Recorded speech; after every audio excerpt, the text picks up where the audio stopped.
From you. You ever heard about this? The Hush Hush Handbook of rules and regulations that every senator has to follow, right down to the most minor of details. But now that book, all 300-some pages, out there. USA Today publishing an itemized list showing how senators get to spend from $3 to $4 million a year to cover office overhead. They can't spend any of that on personal services per se, such as movies, gifts, or alcohol. But a refrigerator for the office or a piano for special events? Well, that's A-OK.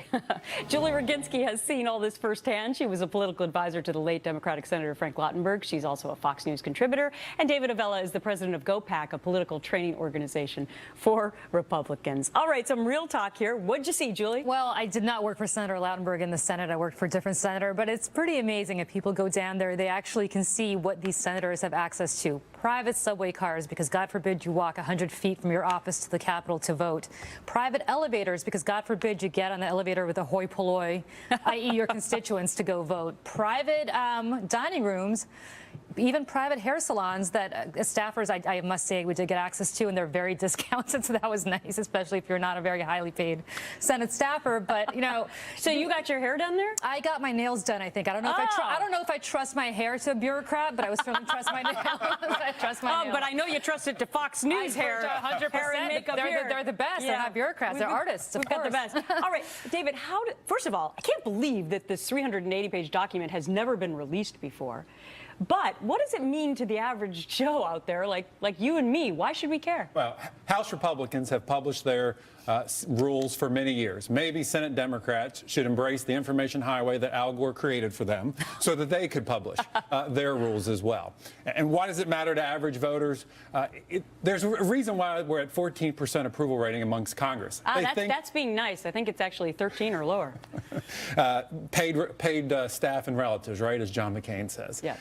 There is this belief that Congress is up to something that they don't get to know about. And even if it's something as simple as the Senate rule book, that why can't that be out there? And what Harry Reid really is doing is making folks like Mark Begich and Kay Hagan and Mark Pryor and Mary Landrieu go out and defend why is it that there's always secrets up there. Well, in fairness, let me just show a few more of the secrets, because I know I'm intrigued by this. So here is another thing that's in all of these pages. Senators are allowed to use charter planes or boats if it would be advantageous to the Senate. I'm not exactly sure what that means, but maybe Julie and David can help me out here.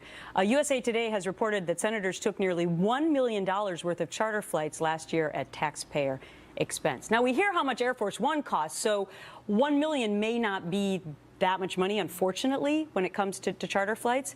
But Julie, again, what does it mean if it's advantageous to the Senate? I guess if you're flying somewhere to a really remote part of your state that is not accessible by commercial flights, I guess. I do have to take issue with something David said. I don't remember Leader Lott or Leader Dole or any of these Republican leaders exactly, you know, putting this out there and having USA Today print this either. Look, the Senate has always had very arcane rules, the filibuster being the most obvious one, that nobody who's not a senator understands or appreciates, and this is exactly why people are fed up. And I'll tell you, if you go down there and you work down there, even as somebody who worked down there as I did, and David lives down there, you're still kind of appalled. You're still, you know, there's a little anecdote. There's a guy who, I don't know if he's still there, a Capitol police officer on the House side on Pennsylvania Avenue, who, if you cross against the light, would basically threaten to arrest you for jaywalking. I've never seen anything like it anywhere, but not to a congressman, only to staff, only to visitors. Now that makes me mad. It makes me mad, too. Let me just quickly add, the blame that my friends on the left love to give to President Bush, everything that happens bad in the Obama administration is the Bush fault, now goes to the Senate. And that Harry Reid, who's now been in charge for 6 years, couldn't have changed the rules, couldn't have put that up online so that people can know what the Senate rules were. All right. That's the Republicans' now fault. everybody can find out, and maybe Congress's approval rating will go up a tick. We'll have to see. Julie and David, thank you. Thank you. The NFL's fast-growing female fan base